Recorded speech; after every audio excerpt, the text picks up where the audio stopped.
Hello, I'm Cheryl. Welcome to Floral Die Cut Techniques for Card Making.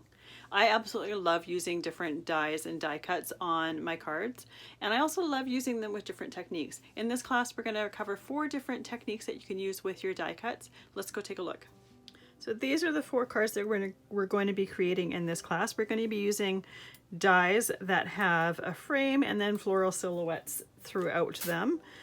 We're going to start with something very, very simple with a blended background, do some paper piecing, and then I'm going to show you how to color or how to add glitter and to color it. And then we're going to do some alcohol inks and create a stained glass look.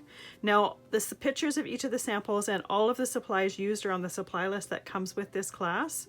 It'll be in a PDF link that you can download, and all of those supplies are linked to where you can purchase them if you choose. Now, the cards that we're creating in this class are 5 by 7, and it's not necessarily an odd size to be able to find an envelope, but if you're only doing a few cards and you just want a few envelopes, making a custom one of your own is a great way to do that. So the last video of this class, I'm going to show you how to create an envelope to fit your cards, and then you can customize the paper that you use to coordinate with whichever one of your cards you create. Great way to personalize it. We'll be going through each one of these cards step by step, so let's go start creating.